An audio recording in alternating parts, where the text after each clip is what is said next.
Hi, folks. Hey, do you remember a year ago when you didn't know anything about social distancing or R factors or variants or all those other things? Well, our life's changed. I'm Murray Mandrick, political columnist for the Regina Leader Post and StarPhoenix.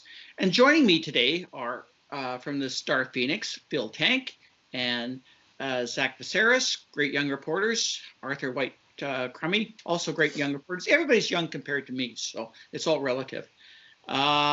We are talking today about the 1-year anniversary of COVID-19 and what it's meant to this. And I'm going to start out with a pretty broad question to all three of you. And I guess maybe I'll start with you, Phil. What is it that surprised you the most about how stories and how issues developed in the COVID-19 crisis? Was there a lot of Well, I think what strikes me is that it feels like there was kind of two pandemics here in Saskatchewan. During the first 6 months, we did so well, and we were, and certainly the government was very confident about the plan and the reopening. And that, if you think back in July, we hit 300 some active cases, with most of them on Hutterite colonies, and that was a cause for concern back then. And then there seems to have been the fall when, obviously, our active cases rose, our daily case count rose. It's odd at this point in time to be like number one in Canada in active cases, number one in Canada in terms of new cases, per capita. And the stat that really strikes me is that we're the third in the country behind just Quebec and Alberta in terms of per capita total cases. And if you told me that at the 6-month point, I would have said, no, we're never going to be like that. Our winter was, if you look at active cases, it's camel-shaped because, of course, we had the big post-Christmas surge. And that in most of Canada, it's dromedary-shaped in terms of one hump, right? Like you had the big, rising rising cases, and then they impose more serious restrictions, and then they went down. And sorry for the dromedary reference for those who aren't that familiar with the genealogical world. A one-humper versus a two-humper. Great metaphor. Zach, was it the case of the cases moving into the cities and the government just not being prepared to deal with it? Because a lot of the stories that you dealt with were on populations that would have struggled the most to deal with it anyway. And coincidentally, a lot of them happened to be based in the cities, although there's a lot of rural communities, as Phil pointed out, that, in terms of the Hutterite colonies, that were ill prepared for this. In terms of northern ridings, is suggested that I think came as a huge shock. It shouldn't have been a shock that we were going to have problems in communities, in urban settings that were poor, yet somehow it was. And I'll even build on what Phil said there about there being two pandemics, and I'll throw it to you in another way. There was a pandemic for people like those of us on this chat who had the luxury of working from home, who still had jobs, who had something to fall back on and something stable. For many people, this was not the situation, Murray, and we saw COVID-19 exacerbate many pre-existing conditions in this province, like homelessness, like poverty. Other epidemics such as HIV and syphilis have skyrocketed in severity during this time. And I think you're right. One of the things government was criticized for right off the hop was a relatively low amount of financial and logistical commitment towards organizations that worked with those populations, places like homeless shelters. I remember, I think it was right at the top of April, when then Minister of Social Services Paul Merriman pitched some funding towards shelters, and it came up to be about, if you were to divide it between the 10 shelters that got the funding, somewhere in the neighborhood of like $11,000 a piece. It wasn't really a ton of money compared to what we saw other provinces like BC do, for example. And unfortunately, we've paid the price for that. We've seen really severe outbreaks happen in homeless shelters. We've seen them happen in congregate living settings and crowded housing. We know that Indigenous peoples in this province, for example, are disproportionately likely to be hospitalized based on some data from Indigenous Services Canada. The whole picture just looks pretty bad if you already started this thing with disadvantages in your life. Arthur, you can't be surprised that long-term care was so problematic for the government, but are you surprised that the government was a little bit more surprised or better prepared for dealing with a situation that absolutely hit every province in the same way, yet somehow we still managed to be somewhat caught off guard by it. Was the government caught off guard by it? Well, here I think we can really keep up with this two pandemics theme because really Saskatchewan didn't see a large number of deaths in long-term care during that early stage of the pandemic, and it was really even more marked than for cases and for hospitalizations.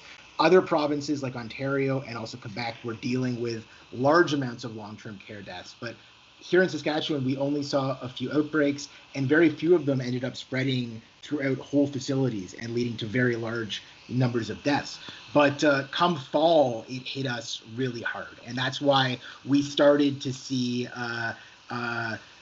December, January, and February. We were mounting up death numbers that were much higher than at any other point during the previous 9 or 10 months. So should we have known? Should we have been better prepared? Well, clearly we should have been able to learn from the examples of provinces that dealt with it during that first wave, during that first pandemic. In a sense, we were lucky because we escaped that and had a sense to not repeat those same mistakes. But when it came down to it, it seemed like the homes that got hardest hit, particularly Parkside Extendicare, in a lot of ways were dealing with staffing pressures, infrastructure pressures, PPE pressures that didn't need to be there if the funding was in place for them to get ahead of it months before. And there's been information leaking out over the last few days that shows the scale of those problems. Like there was a site visit to Parkside Extendicare during the height of the outbreak there that showed that staff were complaining about potential harassment if they tried to take time off work, that they were dealing with totally poor PPE, and that they were working in crowded facilities. So that didn't need to be the case. This sort of leads to the converse in terms of what we also did right, or what the government did right, I guess would be a better way to structure it. Certainly the number of deaths we've had in Saskatchewan, say compared to neighboring Manitoba, it's less than half, which is quite remarkable. And I think it's as Arthur said, that partly because we didn't see it in long-term care the way we did in other provinces like Manitoba, Quebec, and certainly Ontario to a large extent. I guess I'll start with you, Phil, in terms of what impressions you were left in terms of things that went well. That went well. Well, again, I'd point to how the confidence in the beginning of the pandemic, like we seemed so far ahead during when we were discussing reopening and how we were going to reopen, and of course I think some people always felt that you can always criticize any plan, right? We've never been through this before. So I think it was handled really well then. I mean, I seem to remember, these news conferences. We heard about how we were flattening the curve and what a success we were. And I think I contrast that with the second half of the pandemic in terms of messaging too, right? Like we had, I looked at how many news conferences we had back then, and there was lots when things were going well. And when we got into November, December, the news conferences sort of diminished. We changed restrictions 7 times in November and December, and of course there's lots of confusion when you do something like that. And then we had fewer news conferences to ask questions, and so I think you can certainly contrast the handling of this early on. And obviously the Saskatchewan Party government was re-elected with a huge majority, so people up until then thought very well of how they handled it. Maybe, yeah, and of course there's always the argument that people are reluctant to change during a pandemic. But I wonder if the election were held now, because it's just felt that they've been a lot shakier since then. Although I'm not sure that the NDP opposition has done that great a job either. I think there's an interesting question in terms of how Ryan Miley and the NDP chose to approach this, because certainly, Phil, they did early on try to take a cooperative approach, offering to serve in an advisory capacity in a non-adversarial way. Ryan Miley went back to being a doctor and was talking early on about about masks and how to make them. He was rewarded for it in the election with absolutely nothing, barely his own seat and the same number of seats they had before. So that is in itself interesting. So I guess the question to you, Zach, there's something that the public really liked about what Scott Moe and the Sask Party government were offering in relation to the handling of this. And there's something obviously about Ryan Miley and their approach that just hasn't caught on. Do you sense that? I do. And what I think is really interesting here, Murray, and I've interviewed Ryan Miley about this for an upcoming story. Ryan Miley is the author of a book called A Healthy Society. And the entire premise of that book is that positive political decisions can help mitigate bad health outcomes, including infectious disease. Ryan Miley has worked as a family physician specializing in infectious disease. So this looks like on paper it would have been his moment. I don't think there's another opposition leader in Canada. There's the book. Arthur's got a copy of it. I don't think there's another opposition leader in Canada who's literally working shifts in the COVID ward while also being opposition leader, right? But you're totally right. Even though he, I think, had some stronger moments in the very early parts of the pandemic, I'm thinking about, for example, when he called to delay the election and the government called him Dr. Doom, and then they delayed the election. They did what he had advised. I think since then, unfortunately, the NDP has really struggled to find traction. The messaging, I think, from them has been consistently quite negative and extremely critical. It's what you expect from the opposition, but it doesn't seem to have really captured the public imagination. I think what people are really looking for in this time are human stories, or kind of assurances, or sort of just calming and empathetic messages. Scott Moe has the benefit of every time there's a press conference, tens of thousands of people are watching it in Saskatchewan just live on the Facebook, not counting all the media that covers it. Dr. Shahab, I think, has won a lot of hearts in this province for his really consistent approach and for just being a class act among so many things. And I would venture to say that Scott Moe has probably benefited a little bit from his work on this as well. Whether Scott Moe remains popular and whether his handling of the pandemic is getting a lot of approval, I think there's a question there. The polling has been kind of mixed, and we did see, for example, in the winter and fall, that it was slipping in terms of how he was handling the pandemic. But certainly, as you said, back in October, when we were in a better situation and before things got really out of hand, voters were certainly happy to return Moe to his place of power and did not reward the NDP for their work. Well, what do you think, Arthur? Every day we went to the press conference, it's been a great day for Saskatchewan, according to Scott Moe. Has every day been a great day for Saskatchewan? Because there's obviously been some less great days. It's a great day when we can talk vaccines and talk about getting them out. Politically speaking, it might even be a great day when you can blame it on Trudeau and say this is the problem area, which Scott Moe has done. But politically speaking, it is as Zach is suggesting, that people want to hear that positivity so much that it's probably to Premier Scott Moe's benefit over Ryan Miley, whose job as opposition leader is to pretty much oppose. I think that's especially true now, Murray, when and will continue to be true over the next weeks and months. I think people are more than ever looking for a positive story. I think they're more than ever feeling like they can visualize the time that they're going to be able to get back to normal. And I don't think that people are feeling quite as beaten down and anxious as they necessarily were at the beginning of this year. So I think that positive messaging and that consistent focus on vaccines is a winning strategy, much more so than the criticism. And I think that that's something that we heard again today, which is Friday, for those who are watching this in the future, where we heard the NDP come out hard against job numbers here in the province, which are definitely a mixed story. But I think that people are, generally speaking, feeling good about the future, whereas the NDP is framing things in terms of plummeting job numbers, crushing unemployment. I don't think that's where people's mentalities are right now. And in terms of Scott Moe's popularity, yes, it has been mixed. Yes, it has dropped slightly over the past few months since the election, but it's still well over 50%, and in terms of the Angus Reid surveys, and I don't think you'd be able to say the same thing about Ryan Miley. Phil, one of the struggles that has clearly gone on is the difference between, or the contrast between, the demand of those wanting further restrictions, lockdown, and those absolutely opposing it. And what I think is a strange middle ground that does shift occasionally between people thinking, I don't know if it's terribly safe out there, or yeah, no, this is just getting silly. It's silly that I can only limit my house to 10 people. Or now I should be more, or that it was only limited to 5 people before.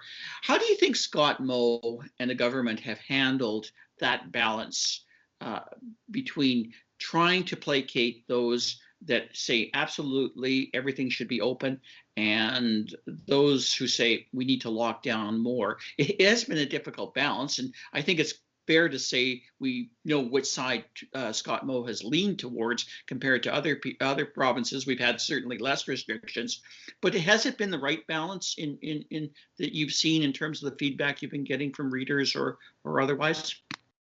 Sorry, Phil, can you go ahead? Yeah, sorry. Yeah, it's interesting how I think the one thing people could point to throughout the pandemic is the messaging on masks, right? And even the NDP was not particularly clear about what their message was on it. You know, I mean, they seemed to say, "Oh, the government's giving us mixed messaging on masks," but they weren't particularly clear on what they would do. And it took quite a while.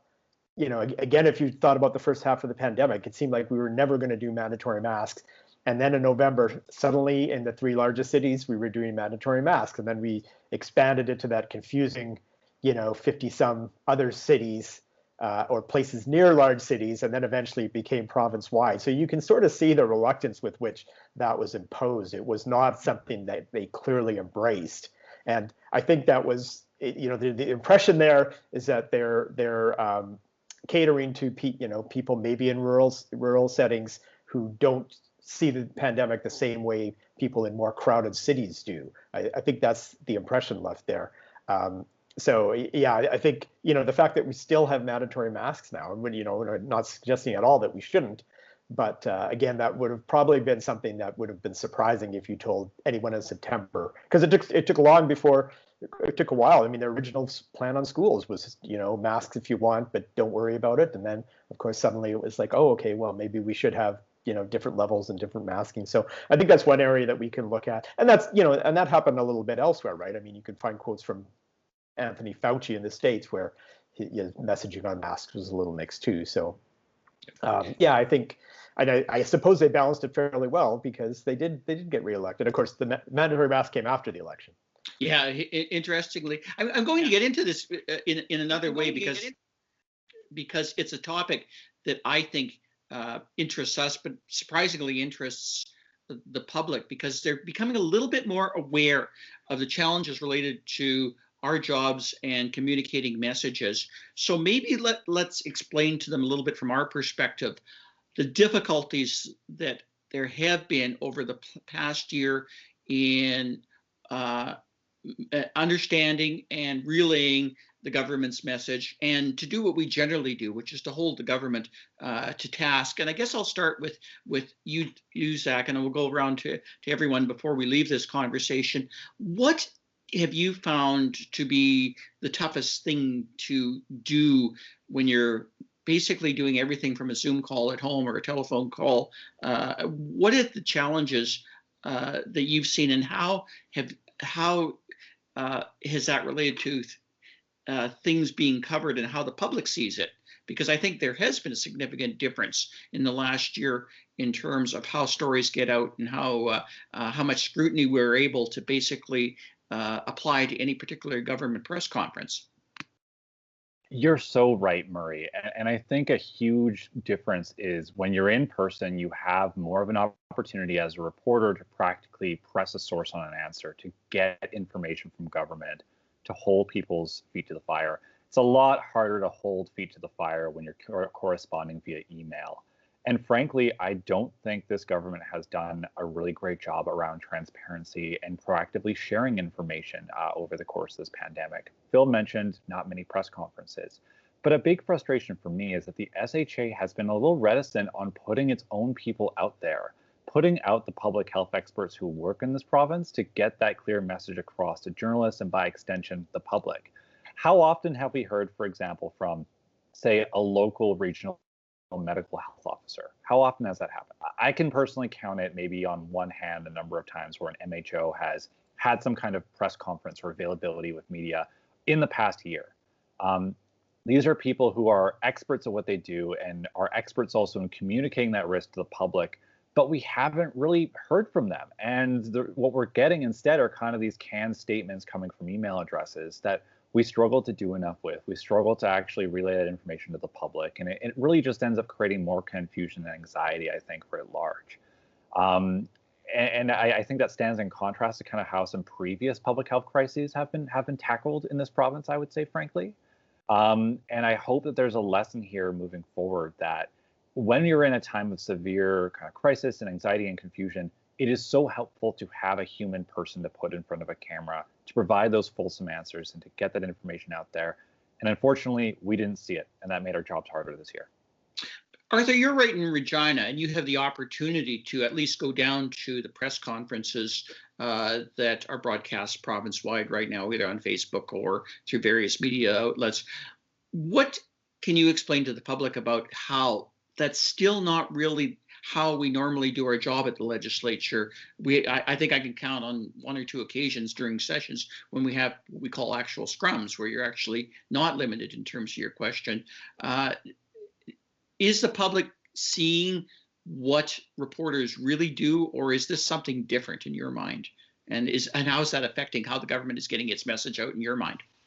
Yeah, it's a lot more controlled than it's ever been before. Everything is sort of scripted and stage managed by the premiers or ministerial media handlers that essentially decide what the focus or the topic of the press conference is going to be and who is going to ask a question at such and such a time. You're generally limited to 2 questions per press conference. That being said, as someone who is actually in the room, I have a huge advantage over Zach and Phil because I am able, if I want to be really rude, which journalists have a reputation for being, can just throw another question into there. But they're going to get cut off on the phone line as soon as they make an attempt to do that. And so that's one of the advantages of being able to be in person that we're getting so much less of during this particular pandemic. And I will agree entirely with Zach that it would only be to the SHA's, advantage to be able to put people out more frequently, and that's something that simply has not happened. I've maybe succeeded in getting live people on the phone maybe 3 times during these past few months, and it's generally when I have something very, potentially breaking that they really want to respond to. But this public health crisis is also a communications crisis. I mean, more so than almost any other health issue. It's about making sure that the public understands why they're being asked to do things, why it's to their advantage, and why it's for the good of the province. This isn't just about health. It's also about ensuring that those actions have credibility with the population. And I'm not sure that the government has always succeeded in doing that. I'll leave the last word to you, Phil. What could we be doing better communicating as journalists? What should the government and maybe everybody else that has a vested interest in this pandemic, seeing it come to a conclusion quickly, because it could be several months yet. But what could all of us be doing a little better to communicate messages to the public that they really are going to need to know about for maybe a few more months now? Yeah, I think Very clearly, I agree with Arthur that this is a communication crisis as well. I mean, the response has been political throughout. And, what's interesting is you hear the health minister, Paul Merriman, saying they're going to go on a blitz of, to convince people that the vaccines are safe. One of the reasons they have to do that is I think when you have a void of information coming from health officials, it's filled by social media and conspiracy theories and that sort of thing. And, it's felt like that's been pervasive in Saskatchewan. I know we've seen it everywhere, but it feels like it's kind of, when you don't have, answers from the government. And, like I asked 2 questions about the vaccine rollout at Wednesday's news conference, neither one was answered. So the answers need to be better. Journalists shouldn't have to struggle to do their jobs in a situation like this. The government should be thinking about making it easy because, we're where people go to get legitimate information. And if they can't get it from us, they'll get it from people on social media. So I think, that sort of thinking, that sort of awareness needs to be out there. And that's, it's important now too. We still have active cases in the province. We still have new cases. We aren't entirely sure. We maybe see how we're going to get through the pandemic now, but we don't know when. So communication is still very, very important. Before we leave, any last thoughts, Zach and Arthur? And I'll start with Zach on what Bill just said in terms of what the next few weeks to months of this pandemic are going to look like and what we really need to do differently or better. I think predicting the future at this point is such a fool's errand. When we look back at the 12 months that have gone by, who could have predicted any of these events happening? What I worry about and what I think we should all worry about is whether the lessons that we have learned in this time are going to be retained or if we're just going to snap back to normal. Because I think we've gotten some indications that some of the things that were order of business before maybe had a lot of problems with them in the first place. In particular around, for example, public health communication, like what we've been discussing. I really, really, really hope that somewhere in some office there is a conversation happening about doing better messaging and suppressing those conspiracy theories and just getting the truth out. Because if there isn't, we're in a real helping heaping of trouble when the next pandemic comes around. What about you, Arthur? Is this truth still out there someplace, or are we going to have to find it in a different way? Just to add on what Zach says, I mean, I think certainly this is a potential learning experience, and I've gotten the sense that to some extent the government has recognized that, but the proof is going to be in the funding, and the proof is going to be in regulation. The proof is going to be in accountability measures for long-term care, and I don't think that we're going to necessarily have any information about that until budget season at the very earliest, which thankfully is just around the corner next month. So stay tuned. Well, Arthur White-Crummey, Bill Tank, Zach Vescera, thank you very much for joining us. I hope people get something out of this, and hopefully we won't be doing this a year from now. Take care, guys.